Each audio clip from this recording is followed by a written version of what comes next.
पुरी में डिंपल यादव लगातार लीड बनाए हुए हैं। रामपुर में आसिम रजा लीड बनाए हुए हैं। खतौली में मदन भैया लीड बनाए हुए हैं। तीनों ही उपचुनाव की सीटों पर समाजवादी पार्टी एक अच्छे खासे मतांतर से फिलहाल आगे चल रही है।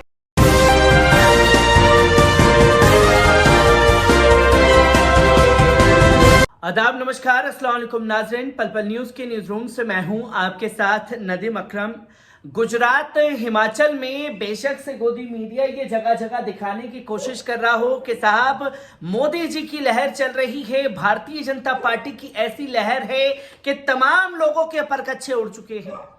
पर ये तस्वीरें, इस पर बात की जाए, पर इन तस्वीरों के उलट एक ऐसी तस्वीर भी सामने आई है जहां मोदी जी की हवा होने के बावजूद भी वहां पर भारतीय जनता पार्टी अभी तक अपनी पकड़ नहीं बना पाई। यानी कि यह साफ शब्दों में समझा जा सकता है कि मोदी लहर की पूरी तरीके से धज्जियां उड़ चुकी हैं उत्तर प्रदेश के उपचुनावों में। क्योंकि उत्तर प्रदेश उपचुनाव में किस तरीके की तस्वीरें वोटिंग के दिन आई वो लोगों के सामने हैं। पर सबसे पहले गुजरात, हिमाचल के अंदर क्या चल रहा है इसके बारे में आपको बता दूं। गुजरात में अगर बात की जाए, जो कि जी न्यूज ये बता रहा है कि 147 पर बीजेपी, 23 पर कांग्रेस, 8 पर आप और 4 अदर है। तो इसी के साथ साथ अगर बात करें हिमाचल प्रदेश की तो 35 बीजेपी है, 30 पर कांग्रेस, आप 0 और 3 अदर। यानी कि जो बढ़त कांग्रेस ने हिमाचल प्रदेश में बना रखी थी वो पूरी तरीके से पीछे हो चुकी है और हिमाचल में भी सरकार जो है वो भारतीय जनता पार्टी बना सकती है। और देश के प्रधानमंत्री हिमाचल प्रदेश के लिए ये पहले ही कह चुके हैं कि इस बार के आंकड़े चौंकाएंगे, जो पहले कभी नहीं हुआ वो अब हो करके रहेगा। यानी कि संकेत साफ थे कि हिमाचल प्रदेश की राजनीति ये रही है कि 5 साल बीजेपी, 5 साल कांग्रेस, पर इस बार भारतीय जनता पार्टी की दोबारी सत्ता में वापसी होने जा रही है। न्यूज 24 को भी दिखा दें कि 31 सीटें बीजेपी, 33 कांग्रेस दिखाई जा रही हैं हिमाचल प्रदेश में, तो वहीं 152 सीटें बीजेपी की हो चुकी हैं। पर जी न्यूज ये बता रहा है कि 147 है। ऊपर अगर जाएं आप देखेंगे कि खासतौर पर एबीपी न्यूज यहां पर 149 सीटें दिखा रहा है, 19 पर कांग्रेस है। तो वहीं आप देखेंगे आज तक यहां की सीटों पर बड़ी तरीके से दिखाने की कोशिश की जा रही है।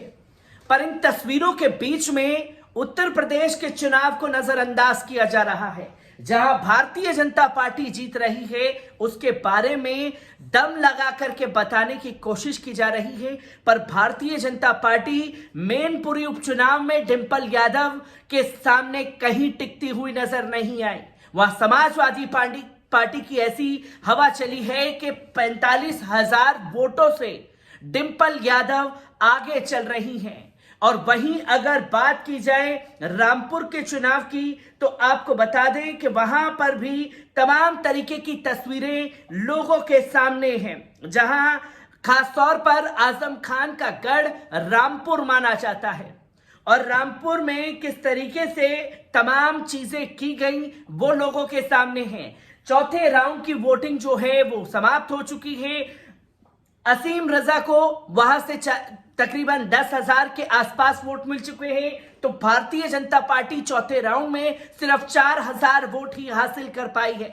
यानी कि 6,000 का गैप जो है उसमें समाजवादी पार्टी रामपुर में आगे चल रही है। खतौली में भी 4,000 के आसपास जो है वो भारतीय जनता पार्टी पीछे हो चुकी है। समाजवादी पार्टी को बड़ी कामयाबी मिल रही है, क्योंकि उपचुनाव के दौरान जब वोटिंग हो रही थी 5 तारीख को, तो देश ने वो तस्वीरें देखी थी जहां लोकतंत्र की हत्या रामपुर में हुई। लोगों को वोट डालने से रोका गया, वोट परसेंटेज कम की गई और गोदी मीडिया सुबह से ये बताने पर लगा हुआ था तमाम एंकर के चलिए मैनपुरी में तो मुलायम सिंह यादव की लहर थी, मुलायम सिंह का आशीर्वाद जो है वो डिंपल यादव को मिल चुका है। पर रामपुर में किला जो है वो भारतीय जनता पार्टी जो है ढा देगी आजम खान का।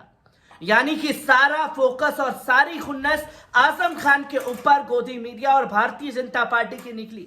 पर चौथे राउंड में अभी तक समाजवादी पार्टी लीड करी हुई है। तकरीबन 6000 वोटों से रामपुर में आगे चल रही है। आपको बता दें कि तकरीबन अब जो तस्वीर सामने आ रही है, 50,000 वोट जो है वो आगे हो चुकी है डिंपल यादव। आपको बता दें कि मैनपुरी लोकसभा और खतौली रामपुर में विधानसभा क्षेत्र के उपचुनाव के लिए हुए मतदान की मतगणना गुरुवार की सुबह 8 बजे से शुरू हो गई। शुरुआती रुझान में मैनपुरी से अखिलेश यादव की पत्नी डिंपल यादव बढ़त बनाए हुए हैं। डिंपल यादव अब 50,000 वोटों से आगे हो चुकी हैं। रामपुर में वोटों की गिनती जारी है। चुनाव आयोग के आधिकारिक आंकड़ों के अनुसार सपा प्रत्याशी असीम रजा लगभग 6000 वोटों से आगे चल रहे हैं। वहीं बीजेपी के आकाश सक्सेना सिर्फ और सिर्फ 16 से 17,000 वोट ही हासिल कर पाए हैं। 16 से 1700 से वोट ही हासिल कर पाए हैं। तो दोनों के बीच में तकरीबन जो मार्जिन चल रहा है वो 6000 के वोटों का चल रहा है। तो वहीं खतौली उपचुनाव में दूसरे राउंड की मतगणना में भाजपा की राजकुमारी को मात्र 3858 वोट मिले हैं। तो वहीं जबकि रालोद प्रत्याशी यानी कि गठबंधन में यहां पर उम्मीदवार उतारे गए। खतौली में राष्ट्रीय रालोद की पार्टी चुनावी मैदान में और रामपुर में समाजवादी पार्टी मैदान में। और यहां पर अगर बात की जाए, रालोद ने 8000 वोट जो हैं वो अपनी झोली में डाल लिए हैं। खतौली में भी भारतीय जनता पार्टी 4000 वोटों से पीछे चल रही है। मैनपुरी में रघुराज सिंह शाक्य अपने बूथ दौलपुर बूथ पर डिंपल यादव से 1 लाख के आसपास जो है वो वोट हासिल कर चुकी हैं। खतौली उपचुनाव में बीजेपी प्रत्याशी आगे की चल रही थी बातें, पर वहां पर पूरी तरीके से पिछड़ चुकी हैं। मैनपुरी में लगभग एक तरफा रुझान देखने को मिला है और इसमें पूरी तरीके से बीजेपी के राजी शाक्य ने 35,000 से ज्यादा वोट हासिल कर लिए हैं। अगर बात की जाए, मैनपुरी में सपा प्रत्याशी डिंपल यादव ने बढ़त बनाई और रामपुर विधानसभा पर पोस्टल बैलेट की गिनती पूरी हो गई। बीजेपी के आकाश सक्सेना इस राउंड में सपा के असीम राजा से आगे चलने के दावे जो हैं वो गोदी मीडिया द्वारा किए जा रहे थे। पर क्यों पूरा फोकस जो है इन 3 राज्यों के ऊपर टिका हुआ है? क्योंकि एक तरफ गुजरात, हिमाचल के रिजल्ट आप देख रहे हैं, उसके नतीजे, उसके परिणाम क्या होंगे शाम तक वो भी लोगों के सामने तस्वीरें क्लियर है।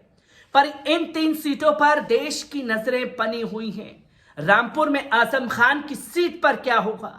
और जब इतनी बड़ी तरीके से गुंडागर्दी शासन प्रशासन की रामपुर में देखने को मिली, उसके बावजूद भी 6000 वोटों से आगे चलना ये करारा तमाचा है उन लोगों के मुंह पर जो लगातार गुंडागर्दी के दम पर चुनाव जीतना जानते हैं, पुलिस बल के दम पर चुनाव जीतना जानते हैं।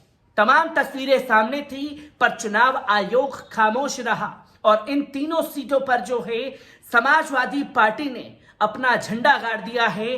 50,000 वोटों से लगभग डिंपल यादव आगे निकल चुकी हैं। रामपुर में भी भारतीय जनता पार्टी का सपना जो है वो अधूरा होता हुआ दिखाई दे रहा है। मैं ऐसी ही खबरों से आपको रूबरू कराता रहूंगा। दीजिए इजाजत, शुक्रिया।